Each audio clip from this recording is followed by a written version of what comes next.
All right, man. So we're here at Scars and Stripes, man. We've got Hellyeah here, and I'm really glad to talk to you guys. As I know my partner is over here. So, hey, first things first. Tell us about this festival, man, and what it means to be playing to support the troops and people that protect us and all that good stuff. That's pretty much said it all. You know, and it came at a really cool time too. We just had Memorial Day. You know, that honors, fallen heroes, honors people that are currently in the service, honors people that have been in the service that live to tell about it and stuff. So it's cool, man. There's a lot of really good charities going on. I don't know all of them. Pets for Vets, I think, is one. Which is awesome because it provides. They take rescue dogs, basically dogs that aren't wanted. So it's a win-win. Train them, give them to vets for physical disabilities, give them to vets for emotional support, PTSD. So just a lot of that. I mean, that one personally goes a long way with me because I was a big dog person, and stuff like that. So, and I know that kind of love is kind of different. You don't get that kind of love from human beings. That dogs never turn on you. Yeah, I mean, they're always right there for you. I had that one. I'm just kidding. I don't want to interrupt John again, but I got to ask you about Shiley Acres. I know that place. I love Shiley Acres. I know you are. Talk about how you got in with that place and what it's like there for the world that doesn't know. I don't know exactly how we got in, other than the fact that Mr. Shiley just booked us. I mean, he's been booking bands for a while, and we just became like a house favorite, man. I mean, when we play there, it's big. There's 5,000 to 10,000 people show up. I mean, it's dynamite. He's a fantastic human being. He is. And everybody that works there and his security there are his friends. They're the local law. And we usually headline when we go there, but there was a couple times where we weren't. We were on a co-headline tour or opening for someone, and we rolled in there, and then the headliner, I won't say, came in bitching about, we didn't get, we're the headliners. Mr. Shiley's got his feet up on his desk. He's like, not today, you're not. He loves us, and we love him. He texts me personally, you know what I mean? He's got my number, and he'll text me pictures of like bucks, shoot a buck, and he'll say, look what I got today. I'm like, take bite of the liver, you know what I mean? I mean, he's just a good man. He is a good man. We love him. So. Be there in a few weeks. Yeah, we'll be there in a few weeks, so we're going to celebrate the anniversary of Hellyeah coming back to good old Shiley. Yeah, with Blackstone Cherry, they're coming with us this time. Awesome time. Yeah, it's going to be a good deal. Yeah. So your new record, Undeniable, is out now.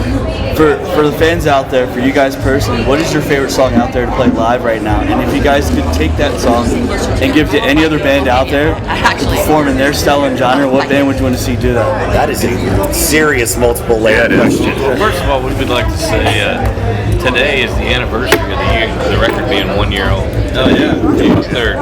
Yes, we're very, very excited about that. That was our first record that all 5 of us collectively were part of.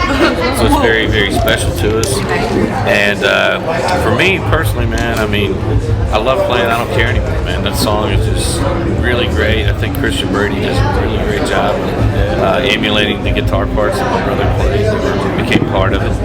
And the only thing I could say is it'd be kind of neat to hear a reggae band cover that.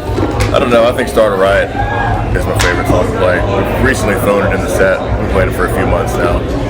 But I think it's the best song in the set for me. It just gets everybody just going. Come into that out of a slower song. So we just turn the tables from one extreme to the other.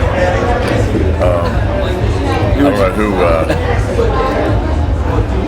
I'd like to hear, like when Metallica first started playing, they would do a version of that song. Okay. The original lineup when Cliff first playing, I like to hear that. With Cliff. Mine is, I like it heavy, and mine is probably X. You know what I mean? That's what we come out to. It comes out of the intro. We start. I mean, some bands come in hot. We come in like a fighter jet. I mean, like even if you know that song, people are like, what the hell? Because I mean, we just come in hitting hard, I love that track. It's just one of my favorite tracks on the record. I mean, that's how it starts. So it's like kind of sets the pace for the mood for the record. And if I was gonna have somebody do it, I'd have somebody. That would be a really, really cool track to have like somebody like Apocalyptica. Wow. You know what I mean? Something because they do really heavy shit as a string quartet, really fucking well. Yeah. So. Hey, can you guys talk about the Love Falls video, man? That's a cool video with a special little thing at the end for folks. Can you tell people about it? Yeah, man. You know, that song is actually a lot of really positive things to that song. You know what I mean? It seems like it's not as in your face as like some kind of suicide thing, but it's like I think it kind of represents to me like self-love. Finding love in yourself, because the world is tough and life is hard. And I've had severe bouts of depression or whatever. I'm a product of my past. I didn't have a great childhood. I mean, I grew up pretty hard. You know what I mean? And I'm a bit of a basket case. These guys have to deal with me all the time. I love them for it. I love them for it. But it's about. I mean, everybody has a lost love story. Everybody has that. You know what I mean? I don't really like to describe what my songs are about, because I think it makes it more special to the listener when they create their own ending or whatever, or their, yeah. And but for me, I think it's just about finding,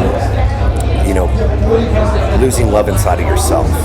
You know what I mean? And depression, when you get into severe bouts of it, it just feels like somebody's just like throwing a wet blanket on you. You know what I mean? Like everything becomes so difficult. The most natural thing, to have self-confidence and to feel good about yourself. You know what I mean? To have friendships and relationships and stuff like that. You are creating the distance yourself. You're watching things slide away from you, and you're actually the one creating it, because you're just blanketed with this depression. You can't love someone else if you don't love yourself. Exactly. urockfoundation.org, is amazing, and self-expression to fight depression is kind of their whole mantra.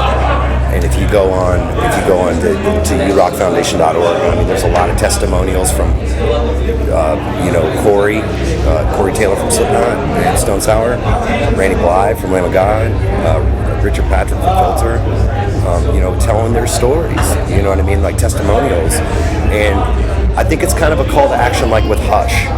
With Hush, our call to action was like, if you're in an abusive relationship, it's not going to fix itself. You have to make noise. You have to tell someone, and kind of with Love Falls and how we tied that into it is like, if you're under that blanket, that wet blanket of depression, generally it's not going to fix itself. You need to at least have friends around you to support you and help pull you out of it. But if you don't talk, it's not going to end up well.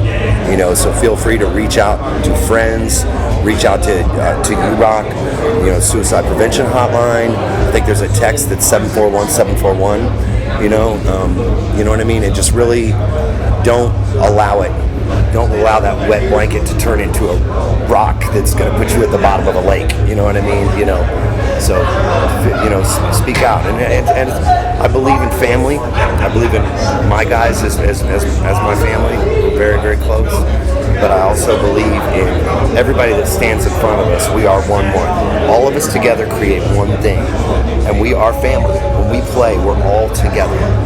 Me and my guys that create the music, our crew guys are there to help us assist and set our stuff up. If anything goes wrong during the show, they're our family. They travel on the same bus with us. It's not like we fly on some G5 and put them on a train. You know what I mean? We all roll together. I mean, that's how it should be. And and then beyond that 12 people, it's everybody in that crowd, man.